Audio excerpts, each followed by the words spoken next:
Hey everybody, welcome to Fantastic Comics. I got some bad news for you. Stick around and we'll talk about that. Hello everybody, Billy Tucci here, and I want you all to know that Fantastic Comics in Berkeley is the best effing comic shop in the United States of America, maybe the world! Booyah! That's the TC.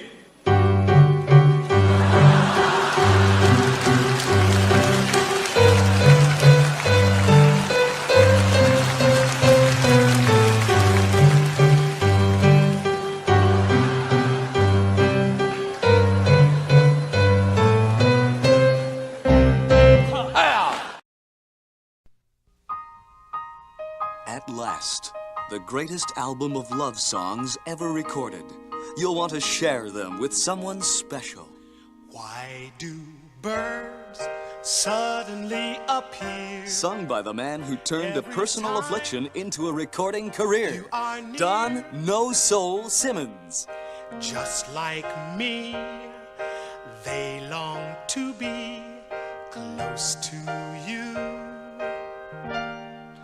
Why do stars fall down from the sky every time you walk by? Just like me, they long to be close to you. She'd been sitting there and So curl up by the fireside and listen to the non-threatening music of this master showman. And honey, I miss you. And I'm being good. And I'd love to be with you. If only I could. Say, has anybody seen my sweet gypsy rose? Here's her picture when she was my sweet man. Young lovers of any age will cherish this timeless collection of the world's most romantic ballads. And if you act now, you'll get free this bonus album, Don Simmons Down and Funky.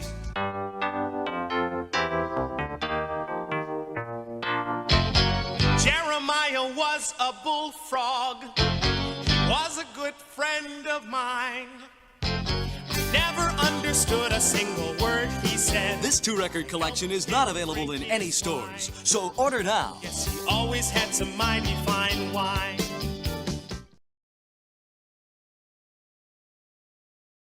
Dan, Klaus! I really identified with the girls in Ghost World. They made me feel like I wasn't so alone. Yeah, whatever. Do you know anyone who works at Batman? 'Cause I really want to draw Batman. I'm awesome at utility belts. Check these out. This is where the Batman keeps his money, in case he has to take the bus.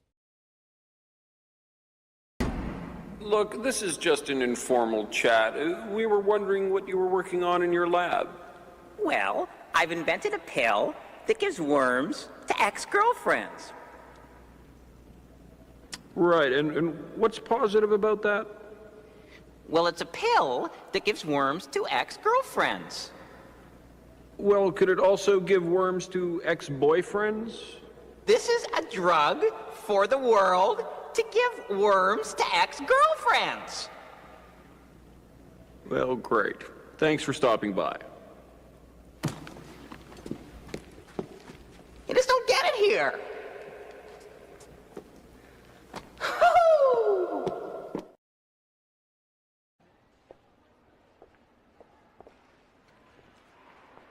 You looking at that couple inside? Actually, I was just looking at this little pink number over here. Oh yeah, that's kind of nice. They look happy, don't they? What, the bras? No, the couple. They look happy. I guess, as far as couples go. You know, it reminds me of an issue of Spider-Man I did when Peter Parker and Gwen Stacy went lingerie shopping. Of course, the Green Goblin showed up, and he pumpkin bombed the hell out of the place. But aside from that, it's pretty much the same thing. Oh my God. Holy shit! Aren't you? Oh, Stanley. Hi.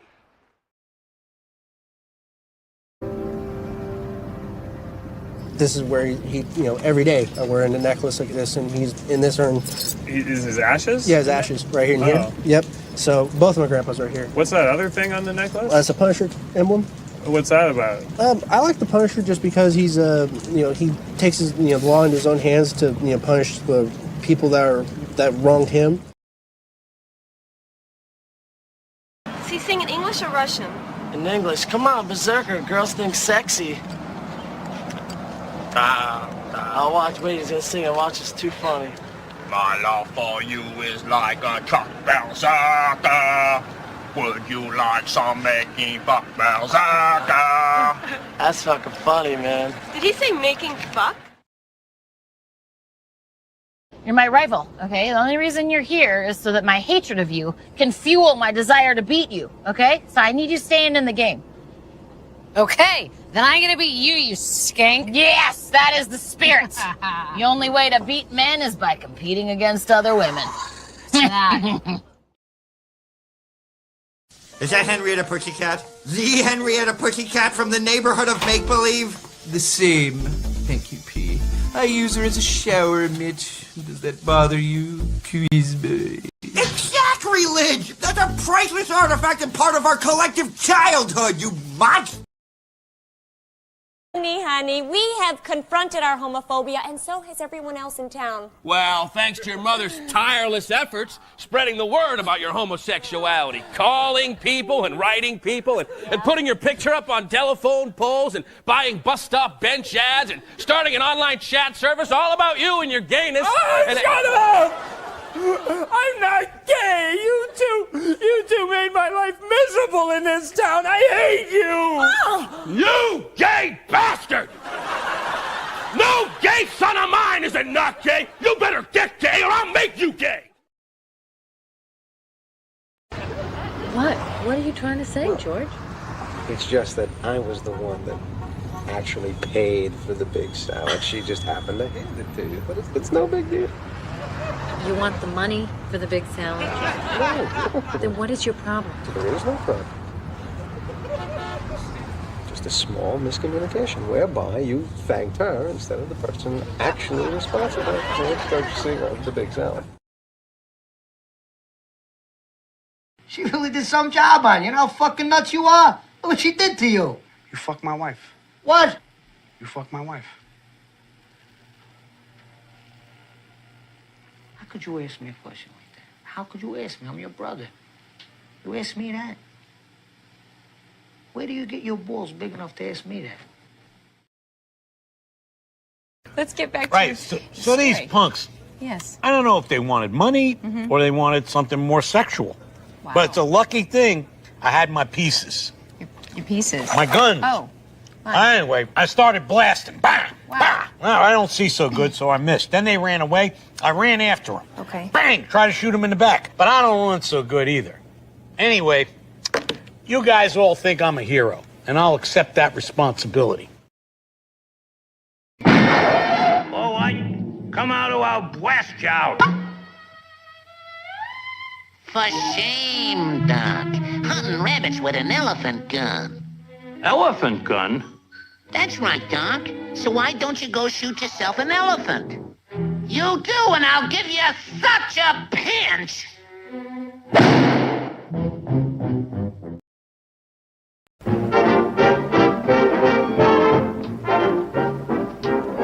We're going to start our volleys. We hope you like the show.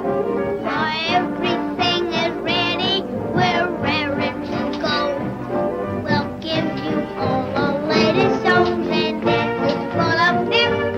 We're gonna start with high jump. Just watch this chorus steps.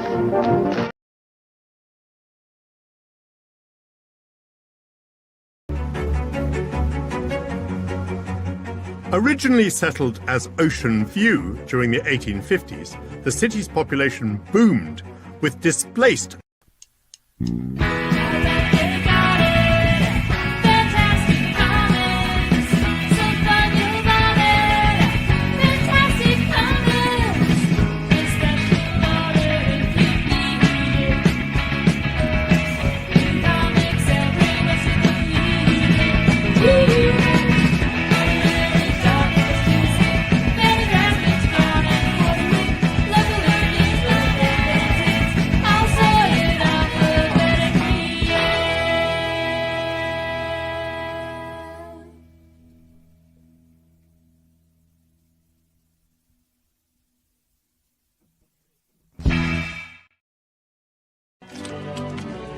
But in my own way, I am king. Hail to the king, baby.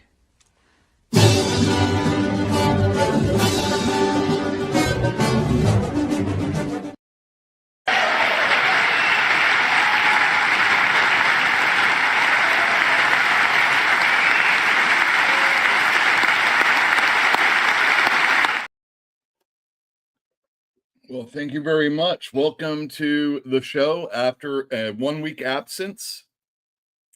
We're back live Tuesday at 8 o'clock on the West Coast. Thank you, everybody, for joining us live. We'll say hi to you again.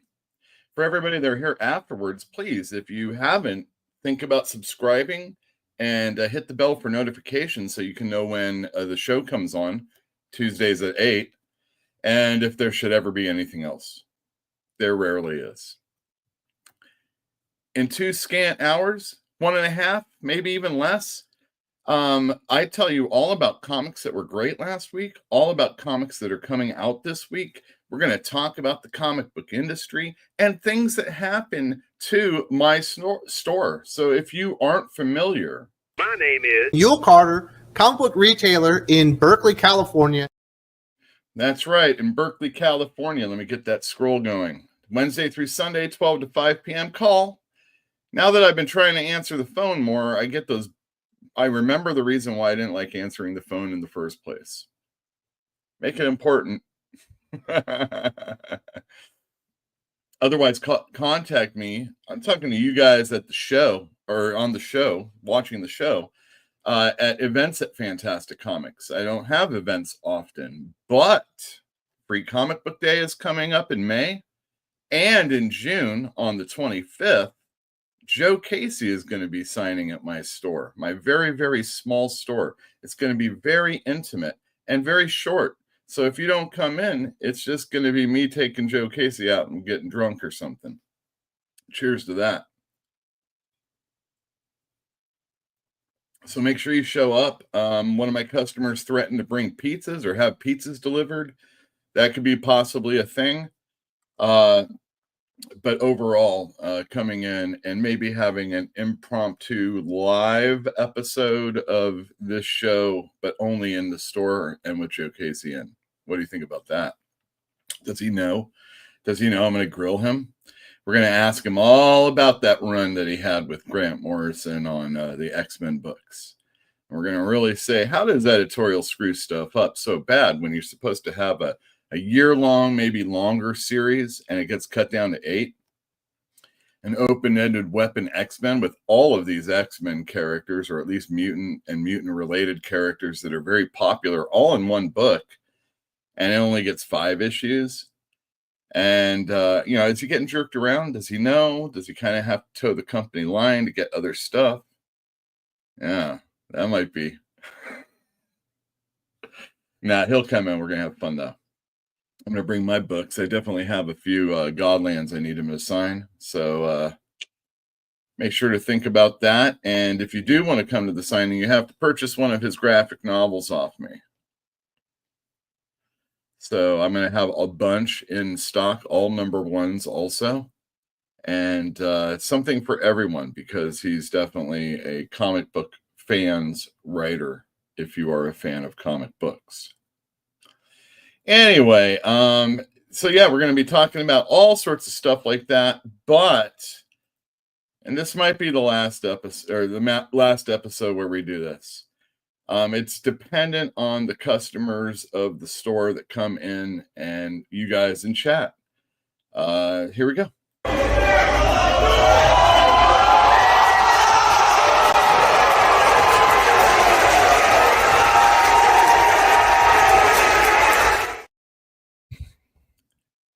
Wrestlemania was this weekend on 2 consecutive nights, Saturday and Sunday, 419 and 420. No Rob Van Dam that I saw.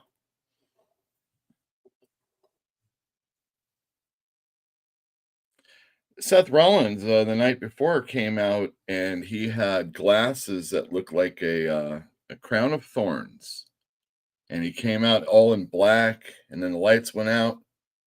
And he was all in white, and the lights are just flashing down on him. He was swinging down, spotlighting him and everything. And he was just like, he was brilliant. And he actually won the match between him, CM Punk, and Roman Reigns with a little bit of help, or a lot of bit of help, from a certain guy. Don't want to spoil too much, but Paul Heyman. That was really good. I had a customer come in and say that they really liked it. I hadn't seen it yet. So the next night I watched it. Actually, I didn't. It takes so long for those replays to happen. So while I'm at work, it's building up time. But if you don't see it before the DVR or whatever extinguishes, the pause button ends, you don't get to see it live anymore. And you have to wait for the post game. They have this scrum where they have it's like a real event, where real things have happened.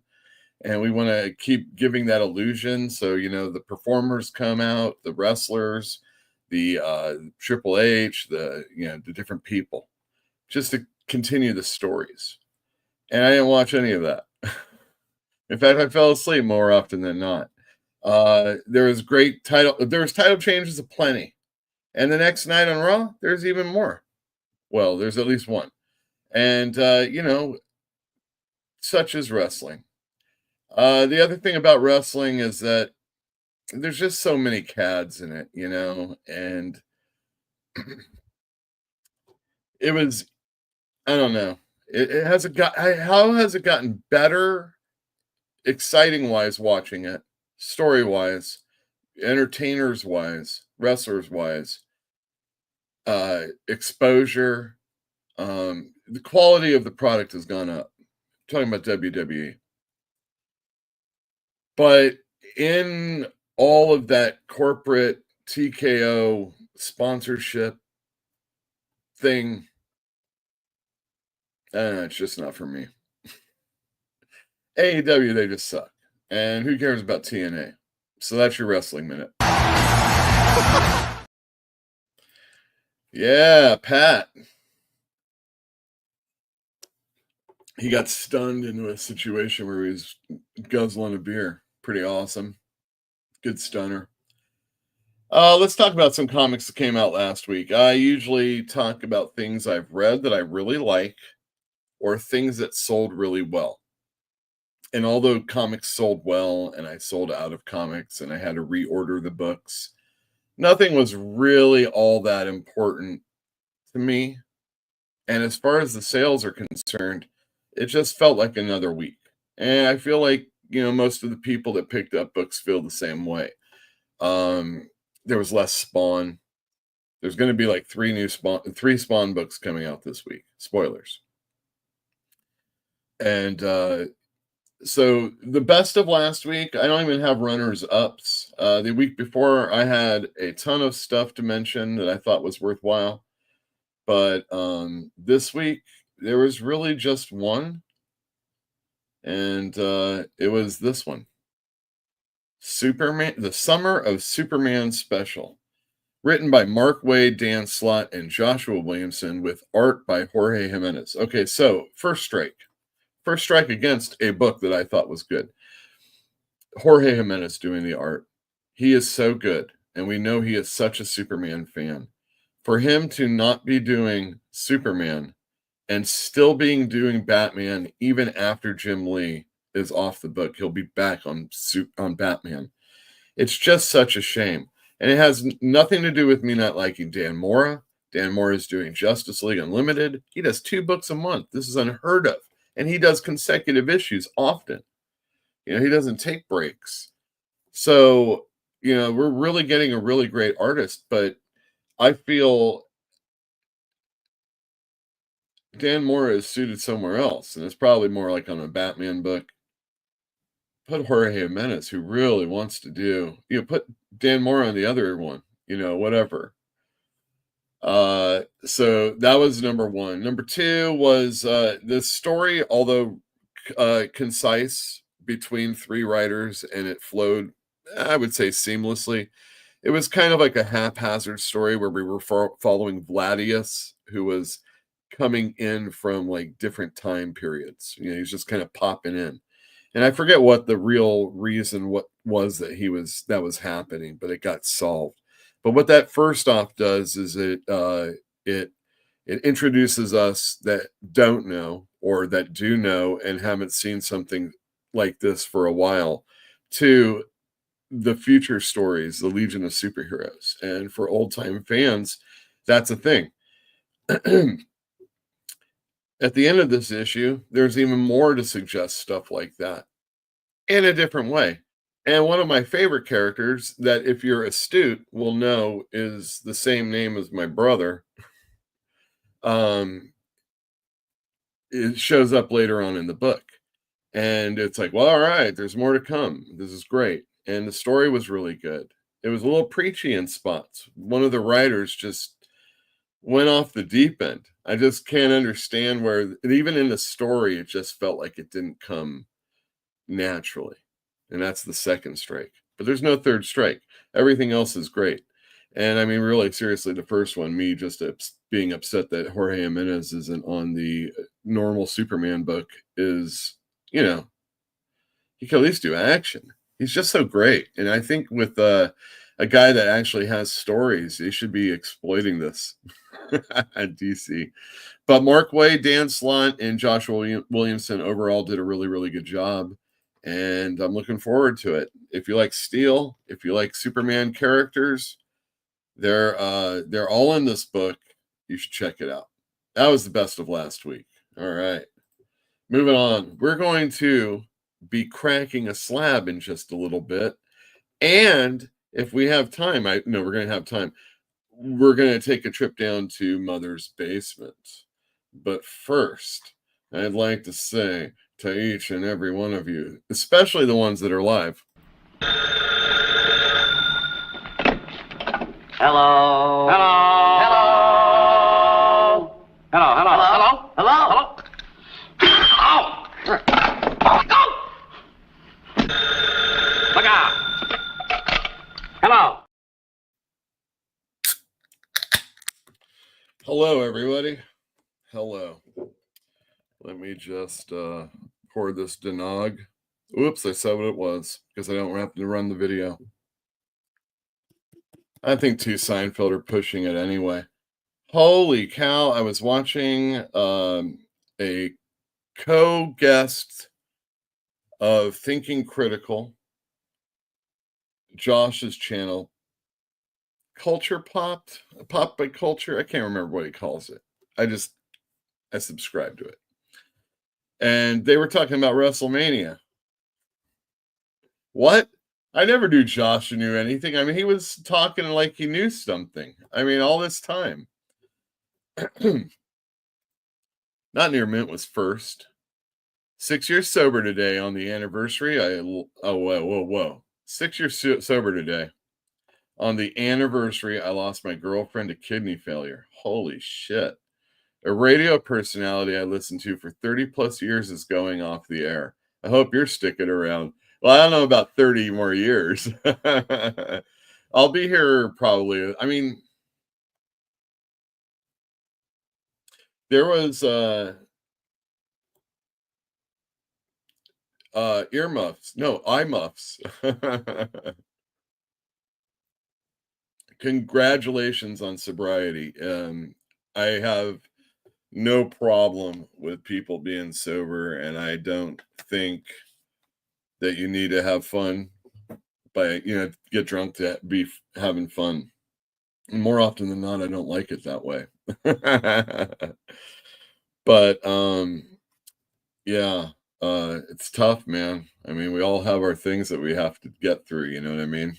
But congratulations. Sorry about, I probably have heard that story, but I'm not sure because just earlier today, an Instagram personality within my crew of people at the store, he on Instagram and one of my customers would get on and they would get blasted on air, smoking weed, nothing bad.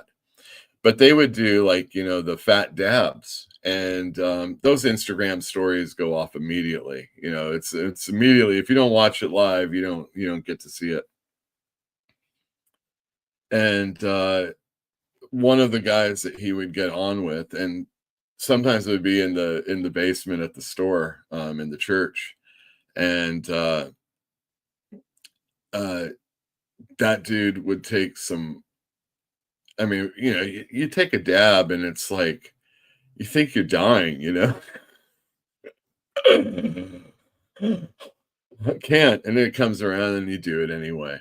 But then you're like eyes and nose, and you build up a tolerance. But these guys, holy shit! There was another guy. He takes and I don't know if you guys know about dabs or anything, but it's basically like honey oil, or you're just gonna slap it right on your cornbread. You know what I mean? Honey butter, and you're just gonna put it on your cornbread. You just put your spoon in, and they put their spoon in that stuff, and then they smoke it, and it's holy cow. And it's just like smoke and smoke and smoke. And even if you're not taking all of it in, it's like if you take 60% of that, it's more than 100% of what I normally do. You know what I mean? Anyway, that guy died. Not my customer. Should I even call him my customer anymore? Just my friend. Yeah, so that dude died like suddenly, I guess. As heart attacks are, you know what I mean? But that's another thing we all have to deal with, right? Continuum, yo. Bad news, you say? Knowing Yule, this is probably has to do.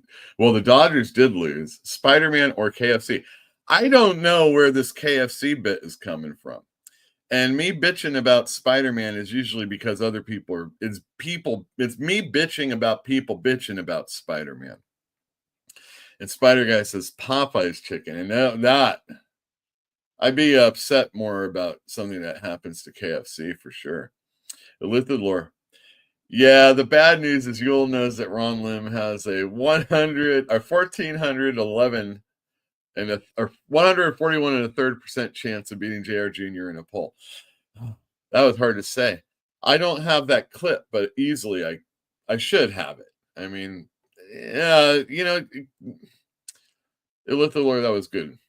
Jilby Pills in the other room. Hello. And of course, don't forget to smash that like, you heathens. Exactly.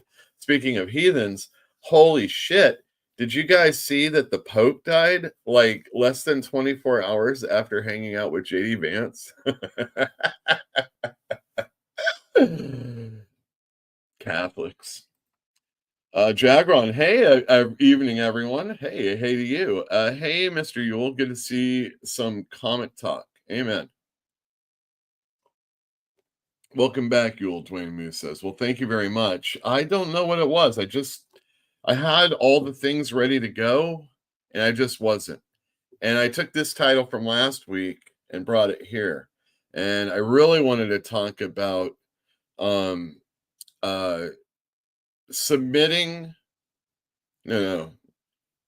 asking a store to carry your book and what good methodology is when talking to them.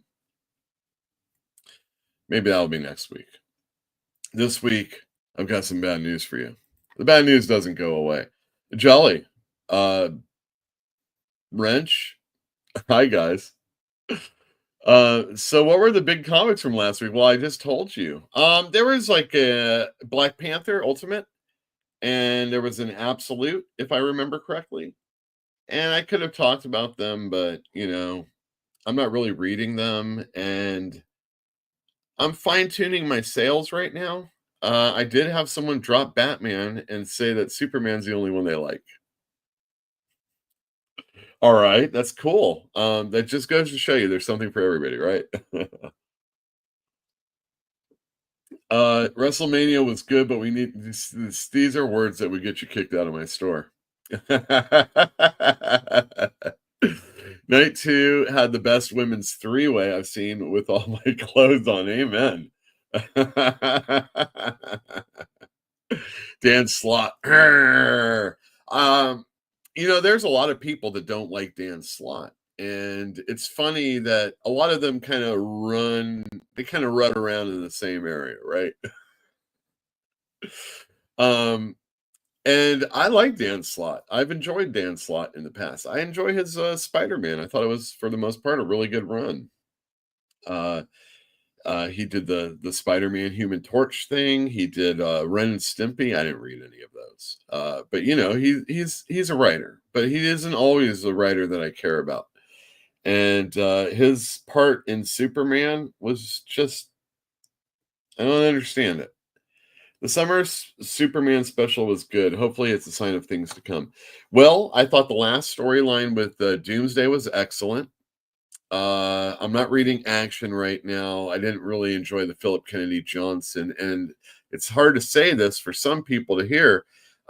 Mark Waid's going to be taking over Action, and then I'm thinking that will be good also. Going back to Dan Slott, my buddy who doesn't run around with those people, he hates Dan Slott. Couldn't stand any of his Spider-Man. I'm like, really? But whatever. Yule channeling his bad news Barrett sitting from his YouTube pulpit. Comic readers, I got some bad news. I got some bad news for you. Probably in a bad fate. Well, that wasn't really, that was just a Yule accent. Roxanne Foster. People who crap on JR Jr. Have you seen the upcoming cover? Oh, you. I haven't seen what those look like, but I'm sure some people are going to be upset if it's him. He did have a pretty lackluster Daredevil cover recently, although most of them have been pretty cool. It was just like, a side profile of Daredevil and some woman. I don't know, because I'm not reading it.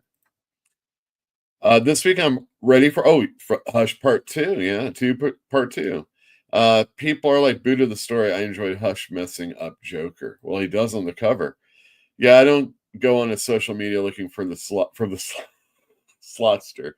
I just remember the D+ special that kind of destroyed slot work ethic. Yeah. Oh, the Disney Plus special. Yeah. And yet there he is getting work. You know what I mean? He probably is like he kind of has a Remender. Like his Fantastic Four was fair to middling, right? And his Iron Man was pretty horrible, but I actually enjoyed reading that than most Iron Man. And I like this Spider-Man. It's better than a Jerry Conway Spider-Man. But, whatever. That's how it goes. All right, that was quick. All right, let's do, I guess let's do this. This will be fun.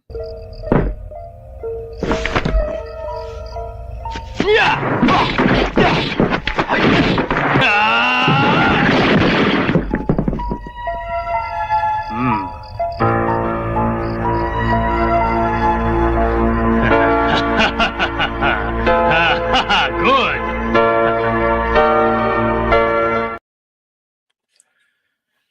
All right, so I told you how I bought something online, and I wanted to make sure I got max shipping, so I wanted to make sure I won another thing, and I didn't realize, because my lists weren't correct, that I already had this one issue, and it was pretty good. Although this is better condition, technically, as far as this is concerned, so I'm going to bust this out and take it out and put it in my collection. It's Spider-Man, what is this, 227? This is the second story line featuring the Black Cat, if I remember correctly. So this is a big deal, especially if you like John Romita Jr. And his style here was much more tame than it is now, and he's much younger. But he's excellent. It's got good inking.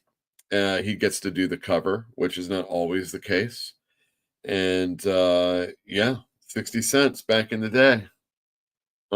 These I didn't, but I was so flighty that I moved on from Amazing and I kind of went over to Spectacular more often, and then I would come back in. So maybe I took 7 issues off, and then I read the a 3-issue storyline. I remember the Hydra Man issue. I had it. It's ridiculous that it costs as much money as it does, even if it's an auction. He's a lame character, and just because he's in a fucking movie.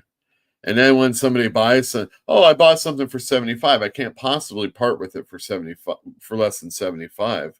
But if you're that kind of person, then you're never going to get that. Besides, you have to price it at 150, and I ain't paying for that either. So yeah, this one I got pretty cheap, but because of shipping, it kind of sucks. But that's okay, because I got another book that I really needed, and I'll be showing you that next. All right, nice Kazar shirt, right? Let me point this down just a bit. You can see my methodology if you haven't before. So right in here, there's a little crack. And, they want to seal it to make sure that whoever is buying this later, or whoever knows that whatever is in there is in there. But there have been, I'm doing this to destroy it because I don't care. But there are people out there that, just like in anything, man, there's motherfuckers, you know what I mean? This can be a little loud maybe for y'all. That was pretty loud. I'm using a new screwdriver, so this might not work. I might have to do this way. And now you're not going to get to see it quite so well. Oh, I heard a crack. There it is.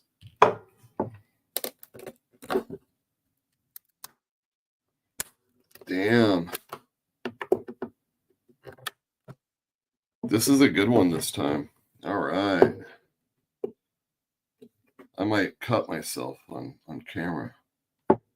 Or I might play a video and go get another chisel. Damn. It's just not going in. There we go.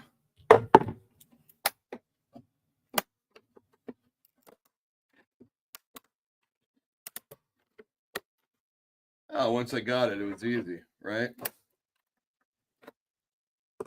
I think I might just pull this out, though.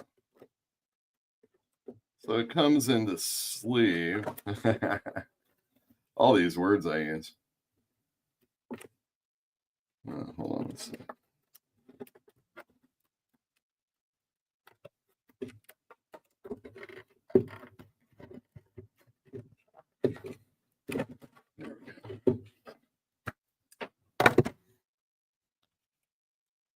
And then I'll have to cut that out.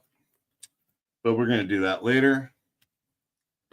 You got to watch out for all these plastic pieces, because it might as well be glass, right? Just push that right there. And now this is the one I really need.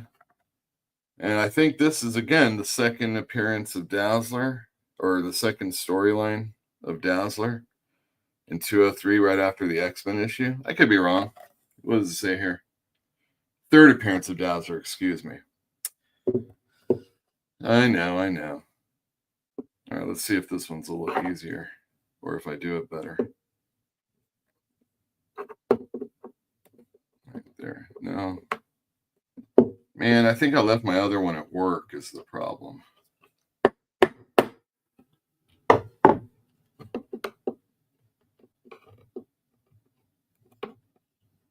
Yeah, this one's going to be good.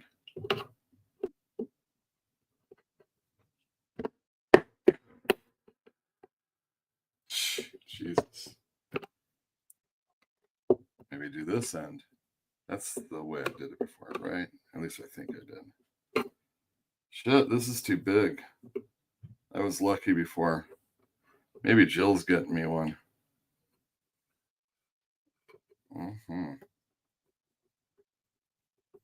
Huh.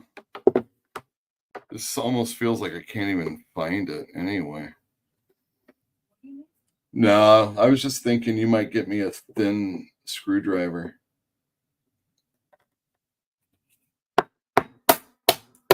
I got it.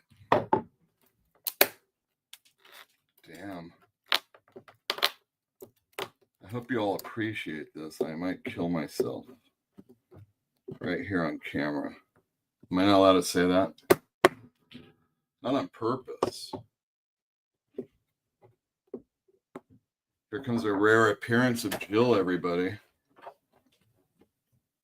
Yes. Yeah, that might work better. Yeah. There's Jill, everybody.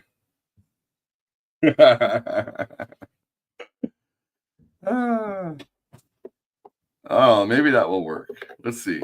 Oh, I had the perfect tool and left it at work. Oh, this works. All right. Am I allowed to blame the tool this time? I mean, this is like legit, right? It's a poor craftsman that blames his tool.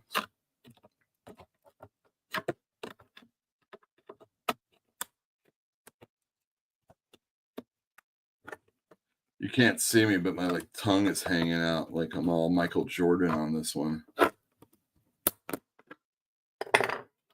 Jeez, man, these things. This was a good year, obviously, when they got these in. I wonder if from the same batch. Anyway, there you go. Another comic, another 2 comics saved from a prison. A prison nobody else would want. And that's the most recent Crack Your Slab.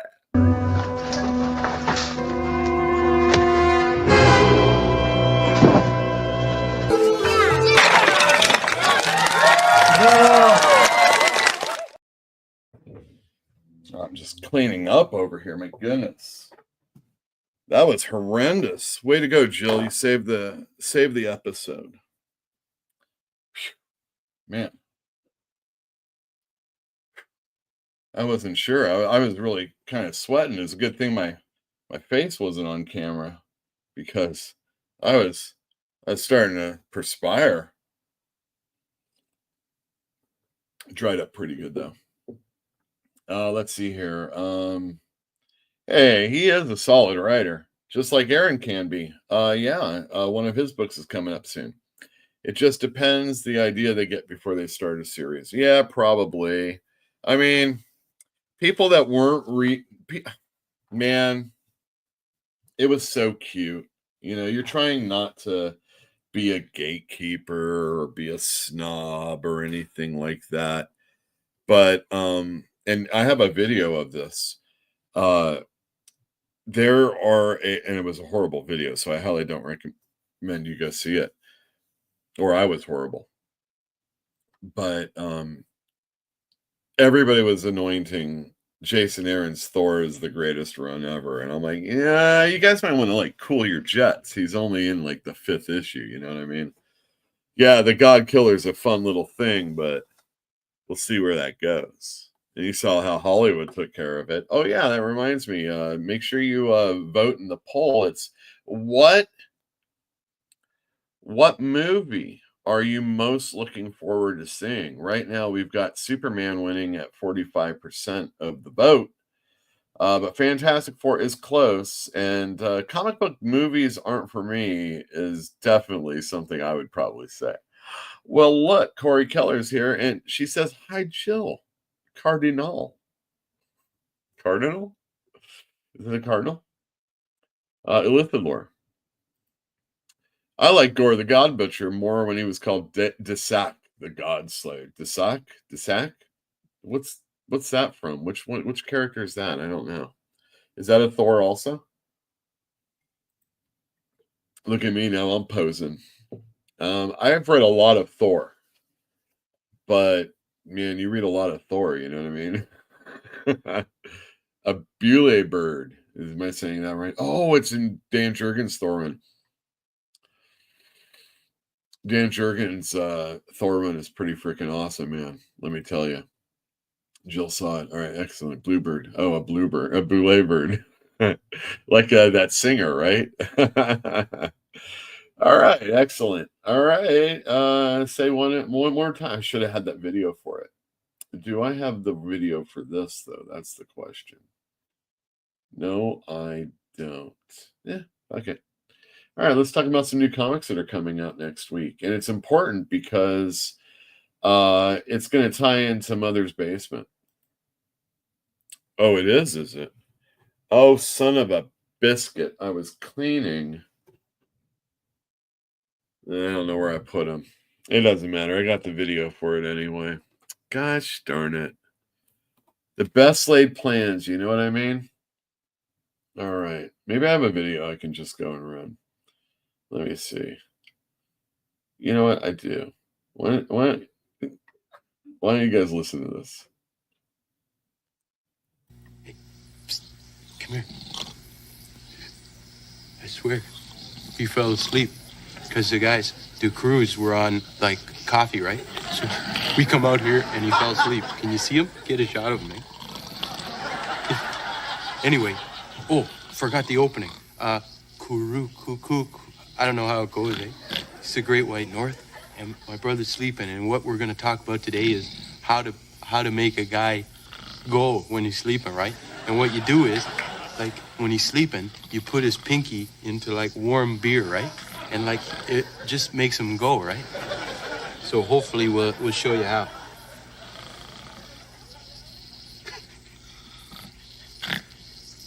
So, like, just in about a minute or so, he's gonna be... Hey! Oh, take off, eh? Okay, good day. Oh, Welcome. We're just starting the show. Oh. Good day. Welcome to Canadian Corner. We started the show. Go to... Today we're going to talk about... Jeez, I gotta go, eh? Where? Toity. What? What are you laughing at? Okay. You should have warned me, eh? So I had time to go before we do it. You just woke up. Why don't you have a beer? I'm afraid that'll make things worse. Where is my beer? Hey, you horked it, eh? Oh, give me some. Today oh geez, we're out of time. So good day. All right, let's talk about some new comic books. I did get them. Phew. That'd be pretty funny if I didn't get them, huh? All right, first up. I'm going to turn this off for a little bit. Predator versus Spider-Man. Why this is a big Spider-Man week. And I'm looking for big sales from this comic book. The Predator issues, at least the first ones, usually do quite well. But I have seen the lag on the sales. But I think Spider-Man being in this one might be able to keep this one going. Also, Ben Percy is a pretty good writer. And the art should look pretty good also. So there you go. Predator versus Spider-Man. All right, next up we've got Minor Arcana by Jeff Lemire. This is issue number 6. The trade paperback, I think of the first 4 issues just came out not too long ago. I have that in stock. I have a Jeff Lemire section, and this is where it will live when it's off of the new rack. Yeah. Minor Arcana. I haven't been reading it, so I really don't know what to say, other than I did hear someone was a little disappointed in it. So, I don't know. Jeff Lemire fans haven't bitched about it, and he is doing the art. So, maybe someone wasn't thinking that he might be doing it. Next up, the aforementioned Jason Aaron and Mahmoud Asrar. Come back to X-Men, please, or whatever. Bug Wars number 3. Bug Wars has been selling out for me.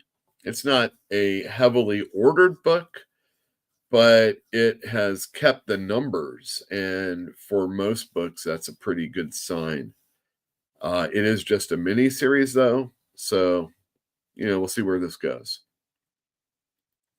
Next up, we have G.I. Joe number 6. not quite as high a seller as Transformers, but Daniel Warren Johnson isn't doing it. But Joshua Williamson is, and he's a really good writer. We saw him on Superman just a few moments ago. And Tom Riley's a pretty darn good artist. They have really good covers, variants galore. And if you're invested in the Energon universe at all, this is a must-get book. Many months late, Mark Waid and Brian Hitch's Superman: The Last Days of Lex Luthor #3. This is an oversized magazine-sized black label book. And the first issue came out a ton of time ago. And for whatever reason, it was delayed. And Brian Hitch is now exclusive to Ghost Machine. But he was still obligated to get this book out and probably wanted to get this book out. I mean, a Superman book is probably a payday. Maybe even with royalties and stuff like that. Plus, it's Superman. I wonder if it wasn't delayed mostly just because of the movie, and this work was already done so long ago. But I'm not really sure. I haven't really been paying attention too much to that. Just, it comes out when it comes out, and now I'm ready to read it. How about you guys?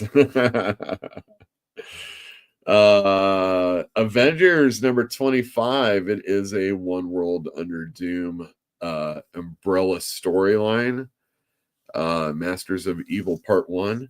So Jed McKay doesn't usually do really, really long stories, but I assume since 2 issues of Doom have come out and it's a 9-issue miniseries, if this was 6, that'd be 20, yeah, I could see that. 6 issues of that leading into the last issue of One World Under Doom. Amazing Spider-Man #2, Joe Kelly and Pepe Larraz. Wow, that's a cool cover. Really, really good art in the first issue. There were backups by John Romita Jr., and I thought they were really cool too. And I thought it was a really good story, especially for someone that hadn't been reading for, let's say, the last couple of years. It gets you caught up to speed with the characters and lets you know the dynamics and puts you in the story that it needs to put you in. And it continues on to this one. Good issue. I've already read it. One World Under Doom #3. There you go. Now we can do our numbers. Yeah, 1 issue in until the end of the Avengers should end, and then One World Under Doom will be the last issue, and we'll see where the Marvel Universe goes from there. If you don't read the solicits for anything that's like too far in advance, you should probably won't have to worry about it. Justice League Unlimited #6. This is the second part of the We Are Yesterday story. But if you didn't get Batman and Robin whatever came out last week, that was part 1 of this. And I know I don't sell as many Batman and Robins as I do Justice League. So pay attention. Damn it. X-Men by Jed McKay and Ryan Stegman, who's back on art for the last few issues. I'm all but 1 issue caught up. Unless you count the Manhunt stuff, because I didn't read any of those. I don't count them, so I'm 1 issue behind. I did read the last issue. I like Cyclops and how he's like sacking up in this one. He's really kind of laying down the law, and Ilyana and Temper are like out. I think it's Ilyana. Maybe it's Psylocke. Maybe it's Psylocke and Temper are out looking for this girl who's been kidnapped in the forest or something. And they're in Alaska, and it's not necessarily something that's, that's the Summers home. So it makes sense that, he'd want to like have a team out there and stuff like that. I've been enjoying it. Wes had a video today on Thinking Critical where Rob Liefeld was, I guess, talking shit on his podcast about the X-Men offices this year. And, he on his most recent podcast that he does, the Robservations. So I'll have to listen to that. But he's talking shit about editorial, and he's not even really talking about editorial. He's talking about higher ups within the company. Dan Buckley, the president. I mean, I don't know what Dan Buckley even does for the books, other than runs whatever part of the company that he needs to run. But I don't think he's throwing down story ideas or anything like that. And maybe there are editorial problems, but overall, I think the X-Men and the Uncanny X-Men have been okay books. And I wasn't even going to bother with NYX or Extraordinary X-Men or X-Force. And I do X-Factor, and it's a pretty fun book. But if it was the only other book other than X-Men and Uncanny X-Men, it would be so different that people might really glom onto it. But since they have to glom onto 5 other books, it's less likely that anything that isn't this or Uncanny is going to sell in high numbers. So you see a Cable book that doesn't do very well. You see a Weapon X-Men book that isn't doing very well. You see, all sorts of other books. I already named some of the other ones. Phoenix is, but in my store, I don't order so many that it sits on my shelves. So NYX is doing well. Extraordinary X-Men is doing well. It doesn't sit on my shelves. I have enough to meet the need of the people, and nobody else is coming asking for it. And if they do, I can just reorder it more often than not. And that's the reality of how it should be. But we're in such a, this thing has to happen now, and we have to get ready for the next event tomorrow. And it's 5 months, 7 months, 8 months down the line when we have to have all our information now, but we long for days when we got our information from Wizard. We long for the days when we got Marvel Age, comic books would come out for very cheap money. And it would just tell you about storylines that are happening, about a book that you might not have ever read. And maybe a highlight on a creator, and maybe about something about the past. And, these are the things that these companies, we'll do it online. We'll have a YouTube video. We'll make a cooking show out of it. Shit like that. And nobody cares. Oh, there'll be a movie. And people will come in. And then they'll come in like they know goddamn something about comic books because they saw a fucking movie. Oh, by the way, I'm going to end the poll right now. Superman wins with 46%. Anyway, I'm sorry. I get that question a lot about the movies, and I just let people know that I really don't want to talk about it. Holy cow, coming off the summer of Superman sellout in the store. Don't worry, I got more of that cover, if you know what I mean, coming in. Superman number 25. I can't wait. After last issue, where we see what Mercy's been up to, and what Luther doesn't know that he's supposed to be up to. And oh no, we got some returning characters in the Silver Banshee. Oh, this issue is going to be crazy, just crazy. If you want to read something that I enjoy, you should pick up Superman number 25. I'm really looking forward to this issue, and I just wanted to keep the anticipation for it. I couldn't do it like Spider-Man. I had to go and read that so I could let you know it was good. But this one, I got it right over here, and I'm ready to go. But we're doing the show. Martian Manhunter, Absolute Martian Manhunter. I was waffling between whether or not it was Dennis Camp. Is that his name? Dennis Camp? Or Al Ewing. And either one I really just don't care about. But I loved Absolute Martian Manhunter, and I kind of ended up thinking it was Al Ewing, but it was a Dennis Camp issue. And I really like the effect at the end of the first issue. And if you haven't checked it out, this beautiful Javier Rodriguez artwork. We don't get this very often in comic books, in superhero comic books, even in an Absolute, What If, Elseworlds. It doesn't matter. We don't get this kind of stuff too often. And you should really rejoice in the fact that we're getting this for any length of time. And the story is halfway decent. He's trying to explore who he is, and we're finding out with him. So if we're supposed to be confused just a little bit, that's understood. So let's go with it. And I like the first issue. Let's go. Absolute Wonder Woman number 7, another Absolute book. Oh, God, they just go so hard so often. But I hear the ladies like it, so Absolute Wonder Woman #7. Batman Hush #159. Hush 2, that is. They should have a legacy within a legacy, counting the Hush issues. Oh, this is the 14th issue of Hush.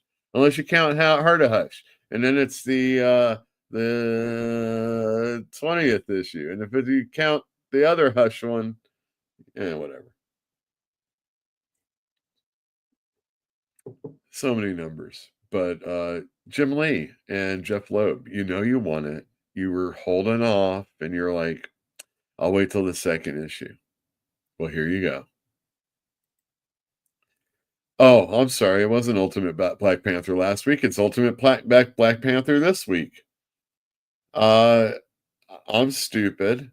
I haven't been reading it lately. In fact, I've been following. I don't read Ultimates, and I don't read Ultimate Black Panther. I read Ultimate X-Men. I read Ultimate Spider-Man. I'm pretty much up with those. All right, last but not least. No, last and least. You know what I mean?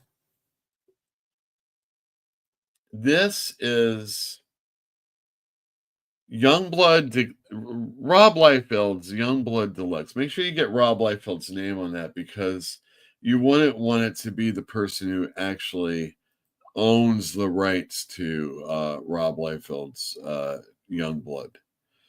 But that might sound catty if I say that. So Rob Liefeld's Youngblood Deluxe coming out. And what is Youngblood Deluxe? Well, see, I hear, because I'm a sucker, and even though I talk hella shit about Rob Liefeld, I do enjoy a Rob Liefeld extreme, awesome entertainment. Not really his Marvel stuff as much, funny enough. But I enjoy a good Rob Liefeld comic book from the 90s. And since I have a collection of Youngbloods downstairs or in the basement, in the garage, I have an extreme box. And not only do I have an extreme box, I have a second extreme box also. So I also like these facsimiles that are coming out. I'll probably bring them back to the store and sell them eventually, but not this one. And I love foil. So you know that if there's a foil one, I got a foil one. There's got to be some perks to owning a store, you know what I mean? But yeah, Rob Liefeld here. What this is a recoloring. And I'm gonna just to prove I have Youngblood who doesn't have Youngblood #1? I should have brought the entire box up so you could see all the Youngblood and all the Prophet and all the New Men and shit that I have. But you can see the original color and how they do. Now this is obviously a foil one, but even still, you can see how they kind of washed the color. Compared to this, the inside, and then the thing about this is that it's actually taking part of the Zero issue, and it's putting it in the beginning and calling it an interlude, and so the first page is different. And the thing about the first issue of the Rob Liefeld comic is it has these cards that you're supposed to take out. And not that I really care about the condition of this, but I'm not taking these cards out. And, who does? I mean, I want a Shaft card, don't get me wrong. I guess I'll just have to go and find one of these somewhere in a dollar bin, a quarter bin, whatever bin. But this is a very nice condition issue compared to the ones that you get in the quarter bins, you know what I mean? But take a look at the coloring from back in the day. Isn't that nice? And then take a look at the coloring from this issue today. So There you go, right there. Looks pretty good, pretty comparable. When you get to the other page, well, it's all set up differently because of the first. That takes us to our mother's basement. Here! I'm down here! Down here! Mr. Sheldon? Wow, that was almost so seamless that you wouldn't even know if I didn't have the pictures up. But unfortunately I don't have the pictures up. So I'm going to share screen. No, I don't want to share screen. Cancel that. I want to present image file. Youngblood 1. Youngblood 1. All right, look at us. We're in the basement. So there you go. You have the first cover of Youngblood #1.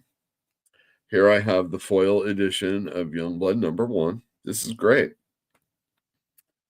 Oh, and I can do it this way. Oh, wait, hold on a second. This might be crazy. All right, so we have, all right, the second page right here. I don't usually do this.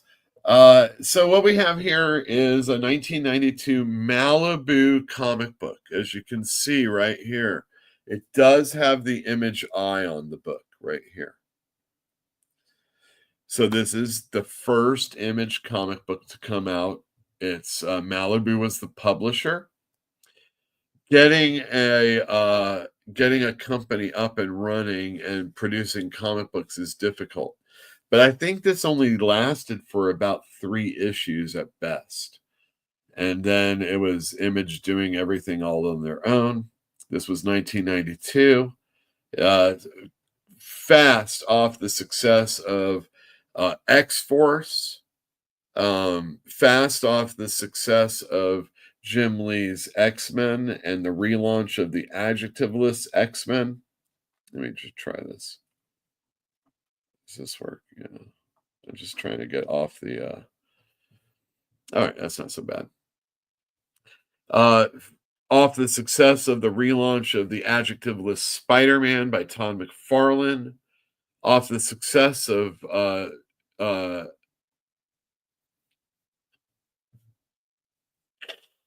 I was going to make fun of Jim Valentino. You know what I mean? These are, anyway, what we have here is Rob Liefeld's the creator. The plotter is Rob Liefeld. He also pencils and inks. The dialogue is his buddy Hank Canals. And the color design is Brian Murray. And the most importantly, color separations. And you know how I don't care about colorists at all. Colorist separations, Digital Chameleon. Marvel would eventually buy Malibu and only for their coloring because they wanted to get up to speed. All right. So we know the players. Let's get into the meat of the story. Yeah, I'm going to read along right here. But the thing I want to really do here is I want to explain to you that this book that is coming out tomorrow in its deluxe form not only has the interlude pages right here, but it has rewritten dialogue. Hank Canals will not do. But you know who will do? My guest, June 25th in the store, Joe Casey. He scripted this. And I'm going to read a comparison of this very first page right here. So you have a Washington, D.C., USA. But in the original, it says 12:17 p.m. So very important. It was the middle of the afternoon. Lunchtime, if you will. In a mall or a building of some sort. It's too good to be true, Hank Canals writes. I'm actually shopping on my lunch hour with my boyfriend. Unbelievable. And if you notice this word balloon that's sitting right up here on this second panel, it's kind of just like it has an arrow pointing in a direction, but the only person it's pointing to is this one other person that's all by themselves. And then down below on the panel, we have a word balloon that looks like it's going to someone that's up in the upper. Good perspective, Rob. Believe it, Shelley. Hank Canals continues. I told the guys back at the office that the paperwork would have to wait. You wouldn't believe the reports we have to file out. How quickly my Jeff forgets. Those very reports are what we assistant DAs have to read. They help put all the bad guys away. You nail them, and we jail them. And I was thinking to myself when I read this again today, God damn, she looks like a fox. Like she's gonna be on Fox someday. Joe Casey writes, same page. Just something you're gonna have to get used to, Jeff. This kind of attention is just part of the equation. And don't forget who you're sleeping with. And I get it. The latest in a long line of torrid superhero runway model romances the tabloids love to scrutinize. But it's only been a week, and already I've wanted to kill over a dozen stalkerazzi. Probably not the kind of superhero the government had in mind. At least I could negotiate a day off, a day out of that spandex nightmare. So you're off to LA for that Maxim shoot? Do me a favor. Don't let them blindside you with questions about what? Us? Wow. Paranoid much?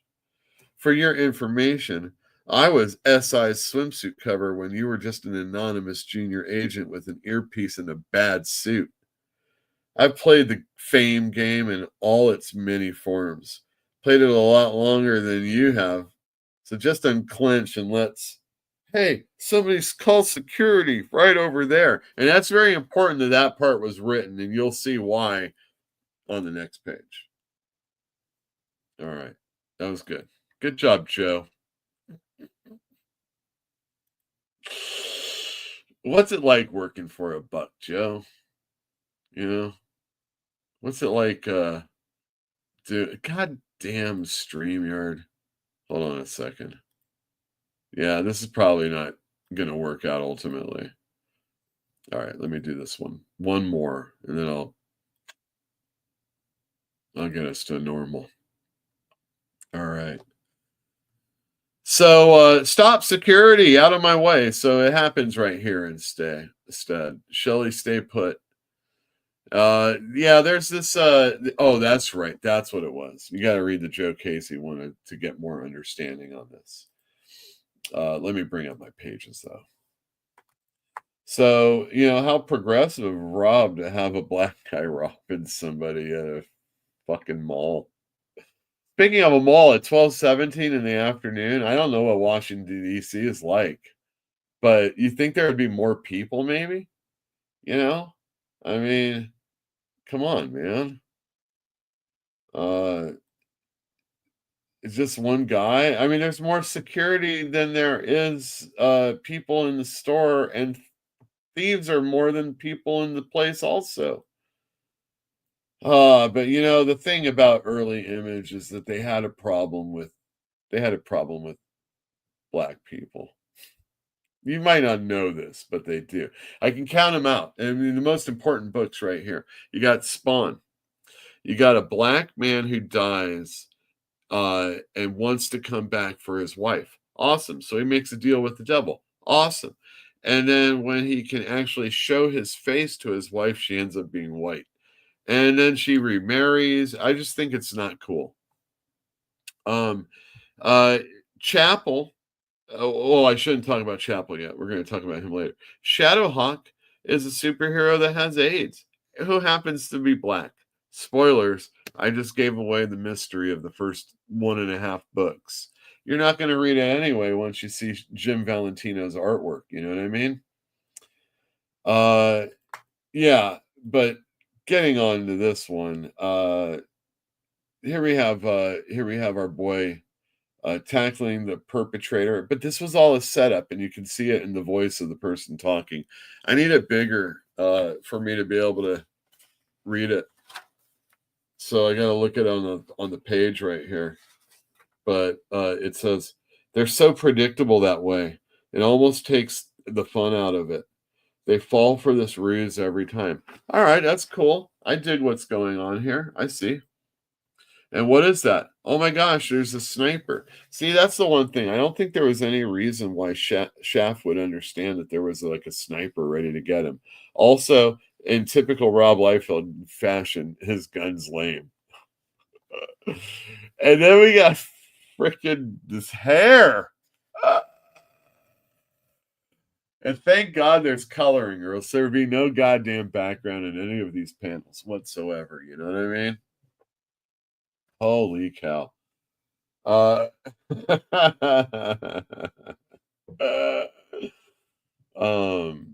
me do this one. Okay, great. All right, next up. He kills the dude with his pen. He didn't have any arrows. And then all of a sudden, again, more than customers in the area. But why would there be customers? I mean, they would probably scatter anyway. We have this dead guy in the pool, and all these people are asking him questions about what's going on. They've got cameras and microphones, and they're just been following him for a long time, and he realizes this on the next page. And without like really securing the area and kind of leaving his DA girlfriend or assistant DA girlfriend behind, he runs off, and she's like, Jeff, be careful. Go nail him, because he got a call over the intercom that was like, hey, we got to get you in the office. And so what happens next is like a real nice little montage of the characters that we're going to be introduced to. First up in Baltimore, Maryland, all within the area of Washington, D.C., we've got Bad Rock.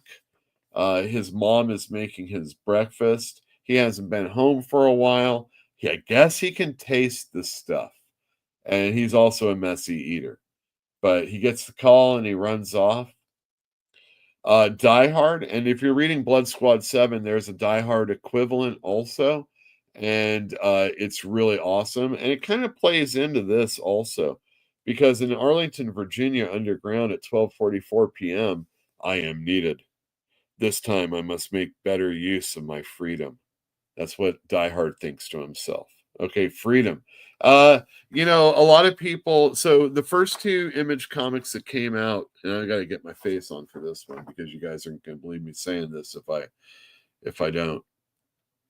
Let me get rid of this one. Remove. Yeah. Okay, so when the first two Image books came out, Youngblood and then Spawn, of course everybody likes Spawn. Everybody likes Rob Liefeld. I mean, Todd McFarlane. A lot of people like Rob Liefeld also, but Todd McFarlane is, well, the thing is he's no artist at all. And if you really like art, you might look at his stuff and kind of think it's not really all that great. It's dynamic, it's powerful, it's got emotion in it, but shitty layouts is what it's got. And although Rob Liefeld's layouts aren't really all that good, it was definitely the sign of the time.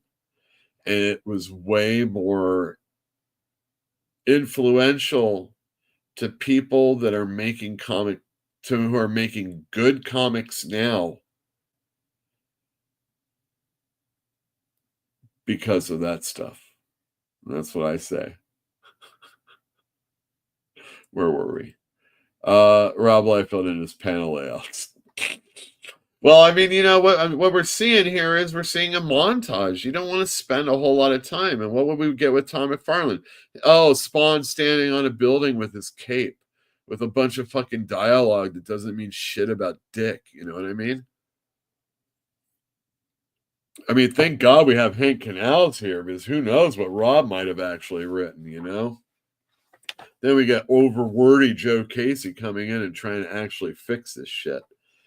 Arlington, Virginia, above ground, difference than underground. We've got above ground. And here we have another night, another love. Chapel, my man. Youngblood membership has its privileges. I guess that's him it's an overview of how he feels about his life. Wake up, babe. Duty calls. Oh, 5 minutes. And he says, no promises. Leave your number. You know the way out. And I got to read to you the Joe Casey one. This is great. Just give me 2 more minutes. I'll be ready for round 4. And she's all, round 4? You're not done yet? You're killing me, baby. He says, we got to die sometime, right?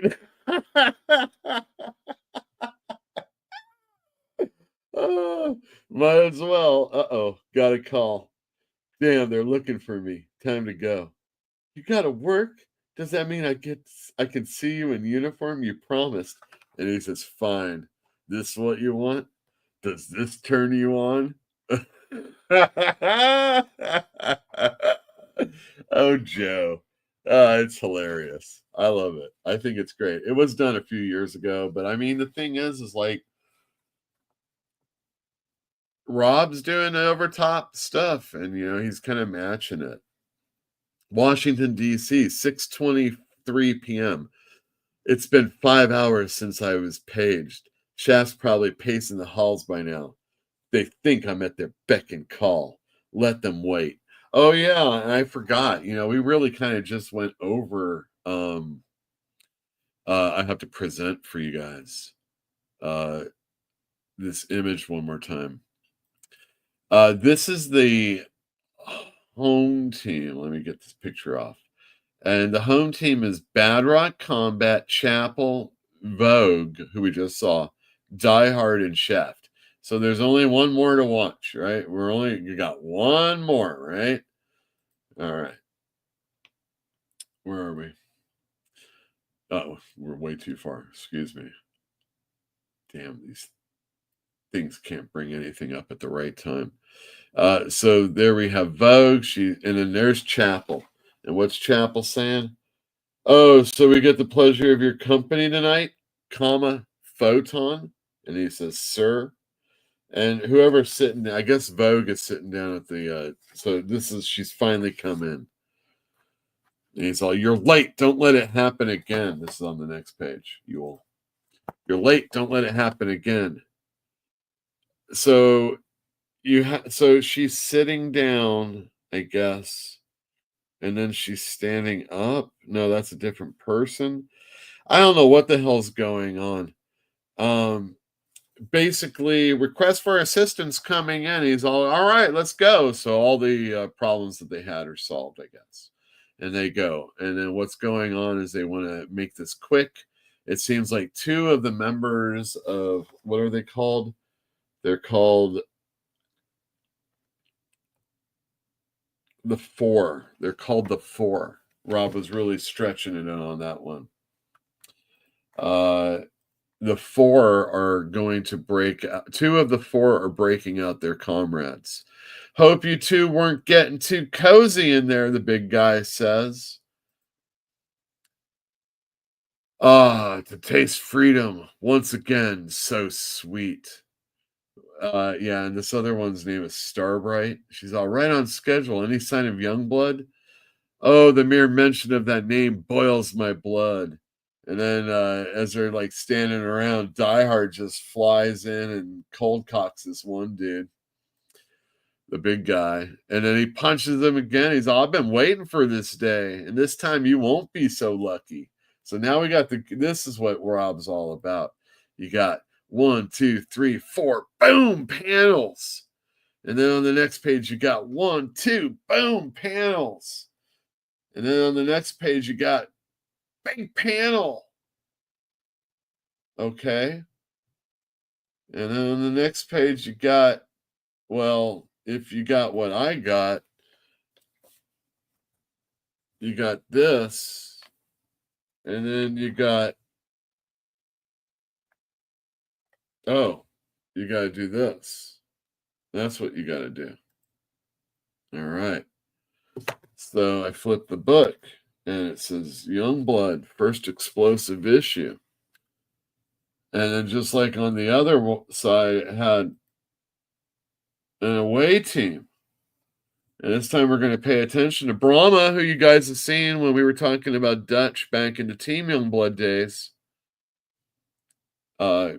Asterisk, whatever episode that was. Riptide, that's the chick. Sorry, the woman. Photon, Sci-Fire, Sentinel, and Cougar. See, what you guys don't know is that while Todd McFarlane was making a character that was as close to Spider-Man as he could possibly make, well, the Prowler as he could possibly make, who happened to be a black man under the mask also. But also Spy. What could be before Spy or after Spy? Spawn. Boom. There you go. Always going to be next to my buddy, Spider-Man. Rob was making an F-ton of characters. Here we have these characters right here. Here we have these characters right here. But the thing is that Rob didn't know what he was doing one moment from the next. And the away team has a member on it that is supposed to be on the home team. We just saw all the home team. Oh, how confusing can this get? All right. So Rob was making, so before like more issues of Youngblood came out, there was like a Brigade comic book coming out, drawn by Merritt Michaels, plotted by Liefeld, and written by probably Hank Canals. I could be wrong about the order of things, but you can understand things were often late and it's hard to remember. 92, give me a break. Oops, wrong panel, everybody. We wanted number, oh, son of a bitch. We want 17, right? Yeah, this is what we want. Thank you, Frank Miller. That's what when you see a panel like this, you say, thanks a lot, Frank Miller. You know, like when everybody was like, oh, blankety blank happened. Thanks, Obama. Well, now we're going, oh, look at this page. Thanks, Frank Miller. We got news reports about something going in a nation that sounds like Iraq. And the thing is, what was it called? A situation overseas has escalated today to a level that Americans never expected would happen. After occupying the Israeli territories for only 4 months. 4 months! Holy cow. Self-appointed leader of the so-called Holy Unification, and then it goes, clicks, and then it's SNN, not CNN. And this guy's name is Hassan Hussein. That's the fourth bubble on the right. And, we got some troops going in. Are these ordinary troops? No comment. Well, I don't think any of our troops fighting for this cause can be considered blah, blah, blah, blah, blah. Next page, everybody. And in typical Rob Liefeld fashion, make it a splasher. Make it 2 even. Gotta love that. There's an inset. There's 2 insets, actually. You see, so what do we see here? It's surprisingly calm here. A change from the last 3 months. Oh, that's lettering. Nobody got lettering considerations in this book. I mean, look at it. Seriously. Do you see a letterer anywhere? It says dialogue, Hank Canals. Do you see it anywhere? Do you see it? Oh, wait, I got to do it this way. Do you see it anywhere? Dialogue, Hank Canals. No letterer. How did this freaking thing get lettered? That's what I want to know. Yeah, so the team's charging in. This is a great issue. I can't wait. So, all right, here's a little confession. I better take this off for the confession. I bet I could just reach right over here. Oh, I don't know where it is. It's somewhere over here. I probably have to bend over. We don't want me doing that. There is a Youngblood graphic novel of everything that's going to be compiled in this deluxe format book. And it's going to be like 3 issues, which is Sort of different than most of the facsimiles that are out there. A lot of times it's a lot of hopscotch kind of stuff.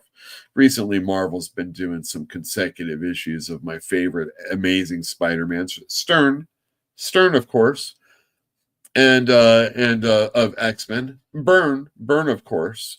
You don't get better than Stern and Byrne, especially if they're together. And yeah, so there you go there. Splash page, boom. Next page. We've got Combat saying briefing didn't say there would be this many. It's amazing how obviously I just read it, and we also read the names, but I always knew this guy was Combat, and I'm going to tell you why.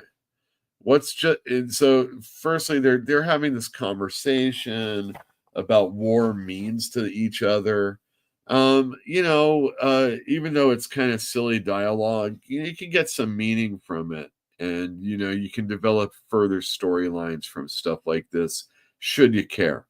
Although Combat is obviously a giant compared to this Cougar guy in the third panel. I mean, he's like a monster. I mean, how far behind him I don't even know what the hell perspective that is. I'm not an artist. Why should I even care? At least I see some feet. Combat, you'll find the briefings never do. Well, now you two know. We have to secure the perimeter fast. That's Sentinel flying. What a dick, just giving orders. Hey, I'm not complaining, Sentinel. Got more toy soldiers to play with. War's just a game to you? Yup. And then this is later on, this is going to be, there's kind of some weird parts here. Otherwise, this wouldn't be fun, Coog. This gets me pumped, he says. I'm sorry. I paged ahead.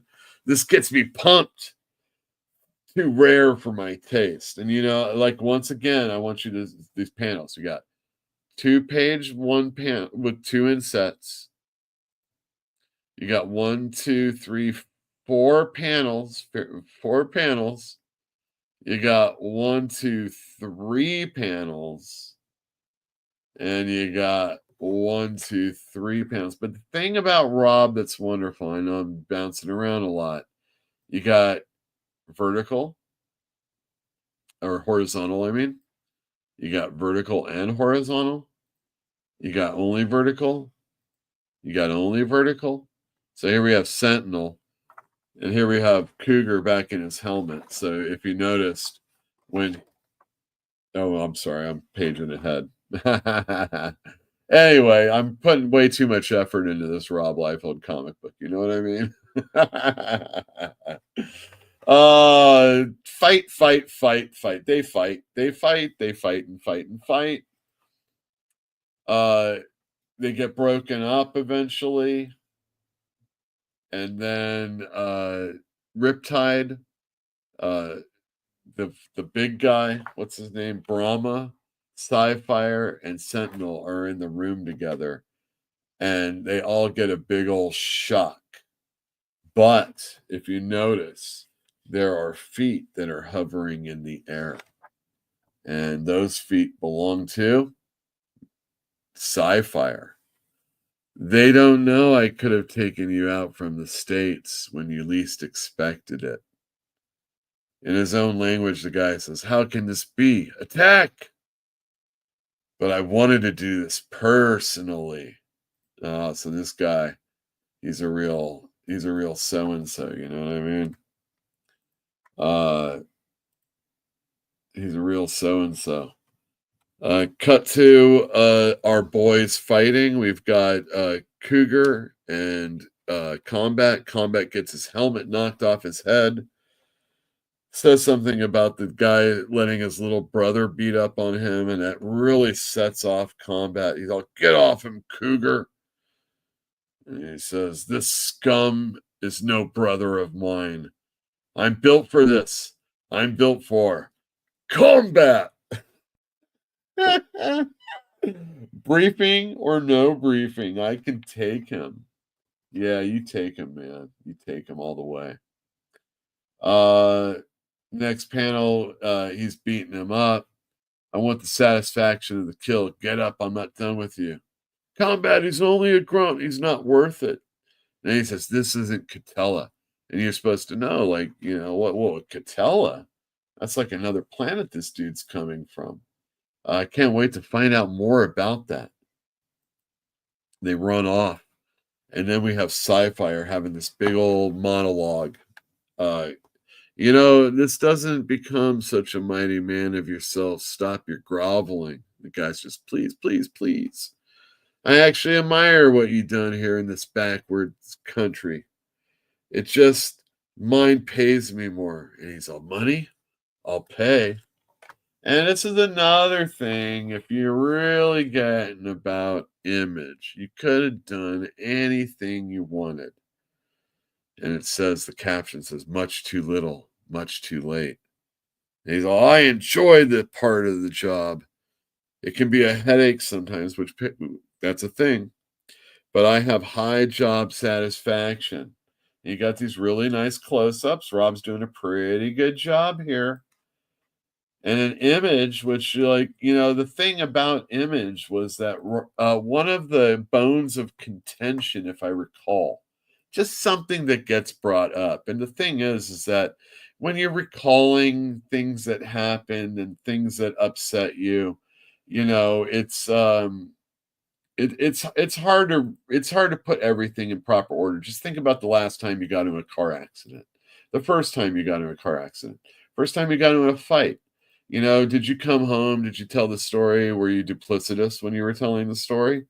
Were you telling events exactly the way they happened? Are they exactly the way that you thought they happened? Probably not. Probably not.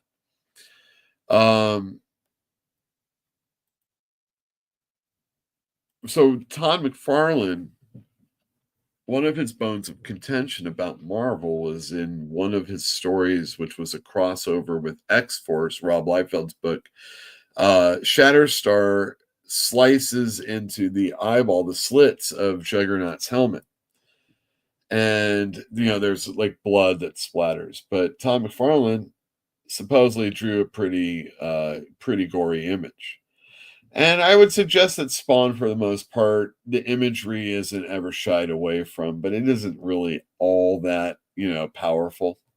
So here we have the very first Image comic book, and here we have a brain exploding by Sci-Fi. He says, this kind of stuff I'll do for free, with pleasure. And we have the explosion off the camera, man. What are you doing? This is an Image comic book.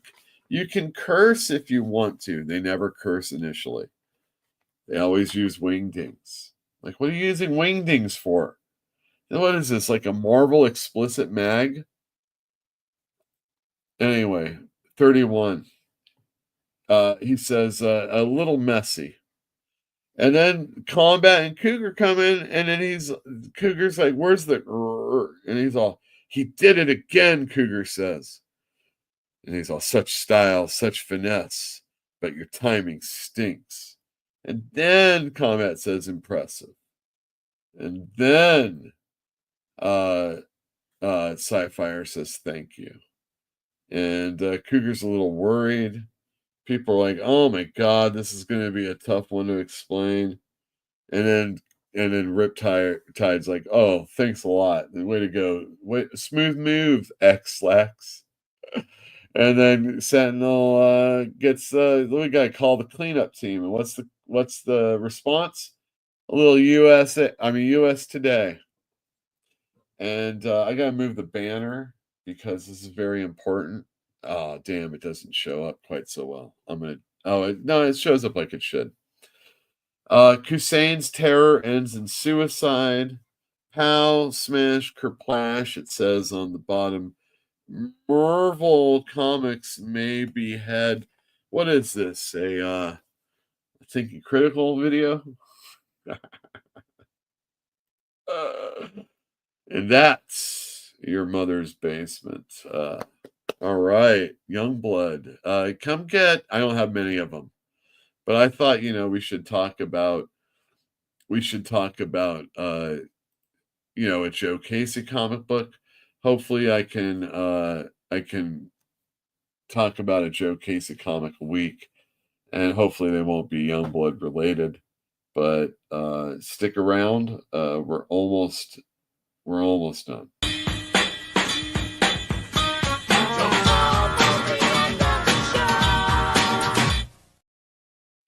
That's right. It's almost the end of the show, and I want to thank all the patrons for your support. You've helped me out in the store, because ultimately this is just a commercial for the comic book store. Come on in and buy some comics, but if you don't really want any more comic books, if you don't really like comics, but you kind of just like hanging around with Yule, I understand. If you want it to keep going, you might throw a couple bucks our Patreon way. We have a few things that are exclusive to the channel, to the thing over there, but never anything new as of yet. But who knows? This is the year for Fantastic Comics 2025. It looks like Trump's capitulating as far as the Chinese are concerned. Things might not be so bad overall. Bags and boards are going to go up in price for a while. And knowing the predilection of companies to lower prices, someone's going to have to die eating a BCW bag and board for those prices to come down, like back in the days when Jack in the Box killed people. Then we got our dollar menu. You know what I mean? People need to die for prices to change. So just remember that. We don't want it to get too high. It's not going to get lower. You know what I mean? There's no bottom. There's no well, I haven't seen gas under $2 ever. It doesn't happen anymore. Not here. And whatever state's equivalent is of that, it doesn't change. You don't get those days. The 45-cent days are over. You know what I mean? 60-cent comic book days are over. They're $5. Why this freaking Image comic was $2.50. I was amazed with how many pages were in it, though. Bravo, Rob. If he kept a schedule of a bi-monthly thing, Youngblood could have been something. If there was good stuff in it. Let's go to comments. There's a bunch of them. Wow. There's a ton of people here. Hold on a sec. Illithil or Bugs Wars has been great so far. That's great to hear. Bay Area Retro. All right. Ruth playing chick Silver Surfer. 60-year-old Pascal. He's 60? And Sue Storm wearing the pants and the family are all really and sings for the FF movie. Marvel has clearly learned nothing. Wow, Bay Area Retro. I have a feeling that maybe the Silver Surfer bit thing might be weird. I thought they looked really good. I'm not that big a Fantastic Four fan, so I'm not going to cry about it. But I enjoyed it. I kind of felt, how it might have felt. There you go. Jagron says, here is hoping, Mister. I wish I was Ares God of War. Turns out to be an interesting villain. Oh, they made him a normal character for a while also, right? He had a son. World's Finest, not Batman and Robin. Whoops, you're right. World's Finest. I was thinking the one that Wade wrote. Philip Kennedy Johnson's doing Batman and Robin, which I hear has been good, but you're asking a lot when you have 3 miniseries going on at the same time. You have Batman and Robin, World's Finest, Batman, Detective, Absolute Batman. If you want to go family, you've got Catwoman and Nightwing and Birds of Prey and Batgirl now. It's a lot. They should be perennial bestsellers. They're the X-Men, for crying out loud. Transformers and G.I. Joe shouldn't have more heat than the X-Men. Do they, though? Do they? Or do they have more? G.I. Joe and Transformers rarely have the numbers for Marvel to want to pay Hasbro to carry them anymore. You got to remember back when Marvel did that kind of licensing stuff, that was like the 70s. And Marvel in the 60s initially only had so many comic books coming out. That's why Hulk was in a book with whoever the fuck it was. And Human Torch was a character, and Doctor Strange was in the other aspect, or Nick Fury, or whatever the fuck it was. Hulk only got 6 issues, and then he was shoved in something else. Spider-Man got a monthly. It took like 7 months for that to happen, or 7 issues for that to happen. It was like a whole year had gone by. Daredevil was bi-monthly up until the middle of the Frank Miller, like when they kicked Roger McKenzie off. These are the way things were. And it was not 2 X-Men titles or 3 X-Men titles or now 7 X-Men titles. It was 1 X-Men title when X-Men was great. When X-Men was so great, they were like, oh my God, we need another book. Well, we have New Mutants. You know, we have New Mutants. We have X-Factor. No. We'll cancel New Mutants. We'll put X-Force. And you know what I mean? We'll do these other things. But they, for the most part, stood in their lanes until like the 200s. And, you know, those were when things were great. I mean, all the great sales of X-Men were because of John Byrne and Chris Claremont. Tell me I'm wrong. Tell me I'm wrong. Everything is because of John Byrne and Chris Claremont. Anytime X-Men is like you want it to be good, it's because of them. Same thing with the Spider-Man stuff. You know, overall, it's Kirby and Ditko. And, I mean, Ditko and Stan Lee. It's hard to say Stan Lee, but then, you know, you got Romita and stuff like that. It was the longevity of those people being in the book for a long time. And then really good issues. And even though I really bang on the Jerry Conway stuff, he was there for a good long time. And he was telling what I'm going to consider competent stories, at least for the time being. You know what I mean? Walk's here. It's about time. Is there a Minecraft comic book yet? Yes. There were graphic novels that I think they made. And I think it was Scholastic. Corey says, Martian Manhunter artwork is dope. I totally agree. Oh, Youngblood coming back to blow up the comic book industry again. Well, we'll get new Youngblood soon. You will have the people that got their crowd-funded stuff and then a lower-priced alternative coming out through Image. Hopefully, comic store owners won't be a jerk. Nostalgia is a hell of a drug. Well, you don't have to worry about it being nostalgic because you'll be able to get the non-foil version at my store tomorrow. And then you can have all the souped-up dialogue that Joe Casey wrote about 7 years ago. Now, this is crazy. Rican Comics and Collectibles. Yo, man. Have a good night. I'm sure you're not here now, but thanks for joining us. Rob has always done great layouts, very creative, and his early pencils when he was channeling Jim Lee were a lot of fun. That What If Wolverine Joined S.H.I.E.L.D. is one of my favorite books from that time. Good. I mean, I'm more of a Rob Liefeld guy than a Todd McFarlane guy.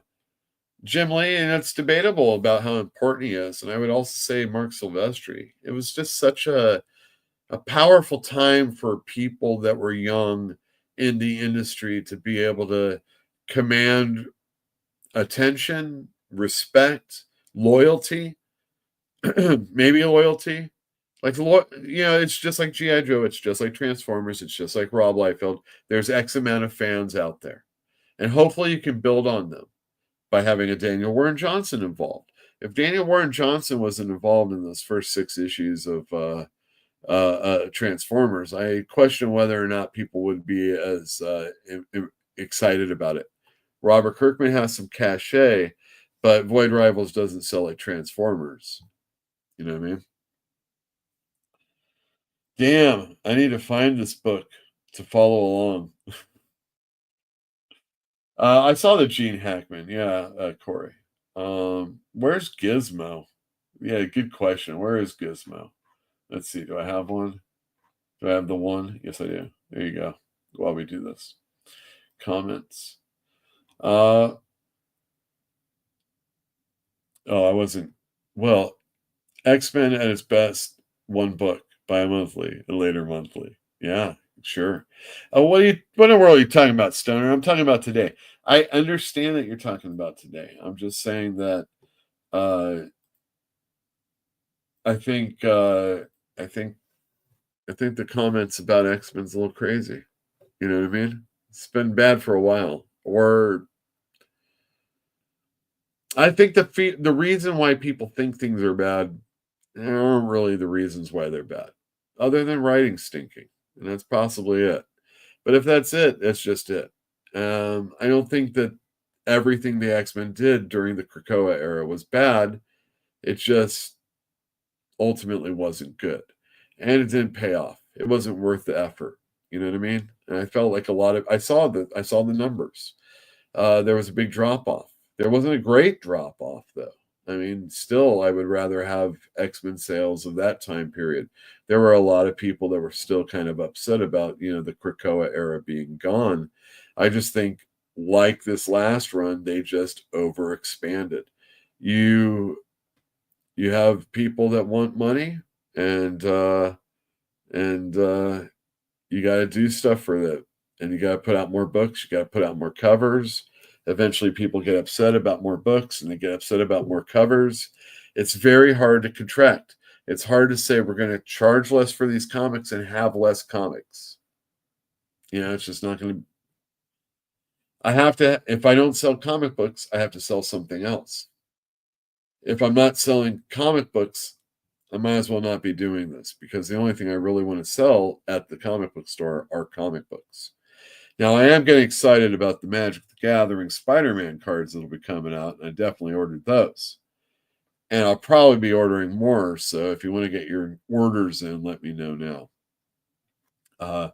Thank you to all the patrons out there. Like I said before, you give me money, and you never really expect anything in return, obviously. Or you just don't realize that it's just continually charging until your card expires. I would suggest maybe you might want to check that out, but check it out with anything else you don't want to do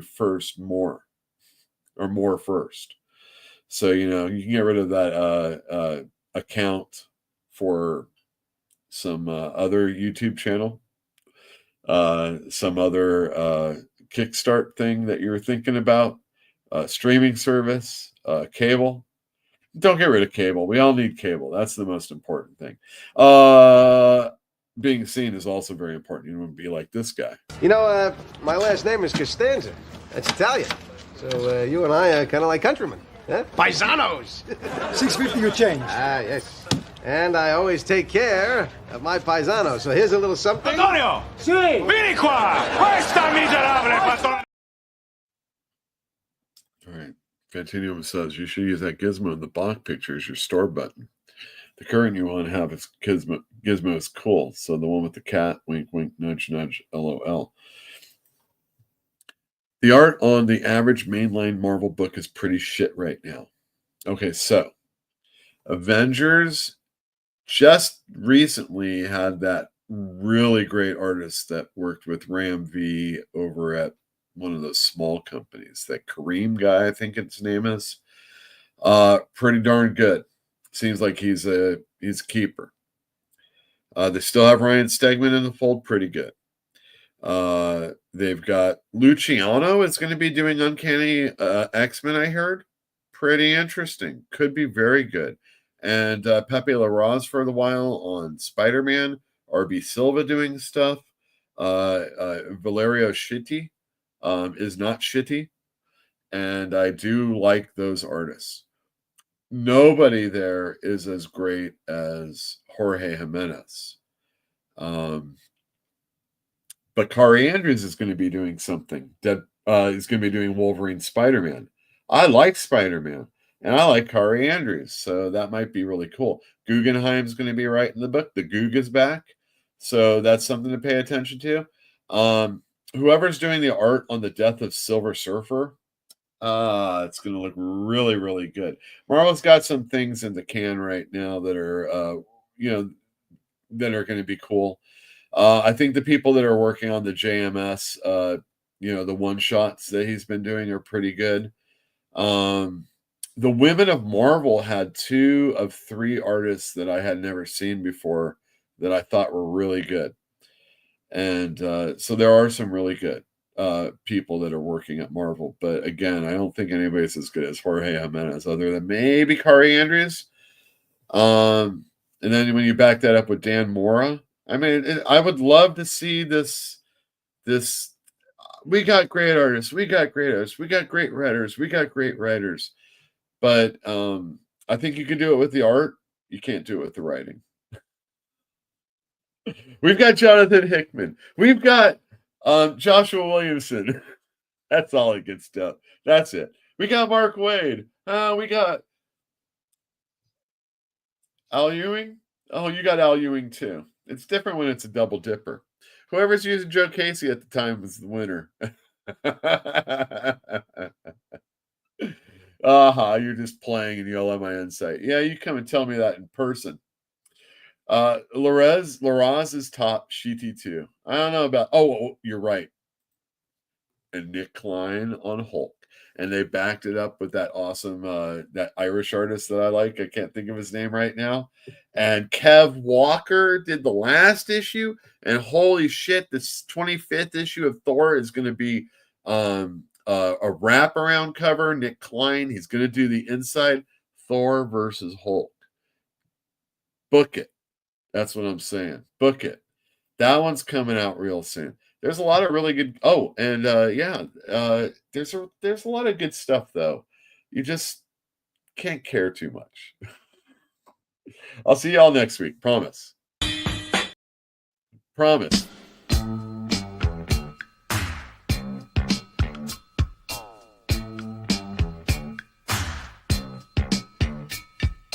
Lucy and Ramona cruising through the jungles of L.A.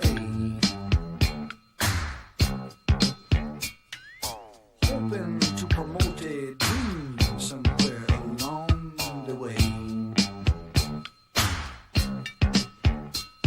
They're rolling through the streets, looking for a disco, passing up the treats from a kid named Cisco, trying to make connections with their blemish-free complexions, and just as fate would have it, ended up with Sunset Sam.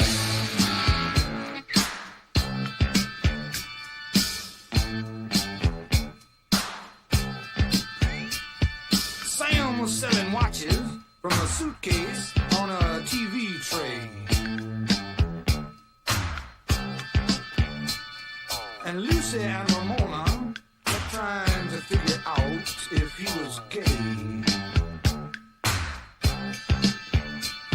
The three of them were standing, staring at each other, when the light behind their eyes blew each other's cover. The ancient code was branded, and each of them was handed a ticket to their kingdom, 'cause they saw their brother Sunset Sam.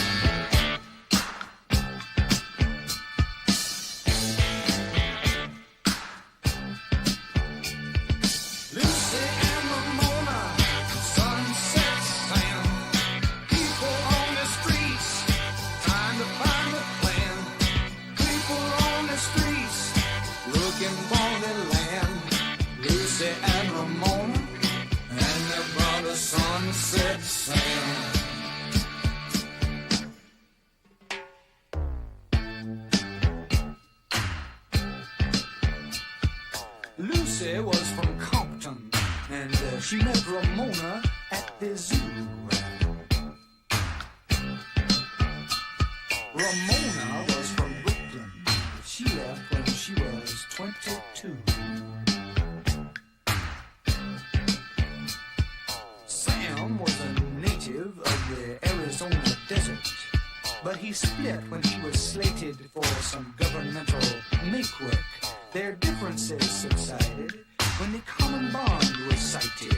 They were all from the same place that made the famous Sunset Sam.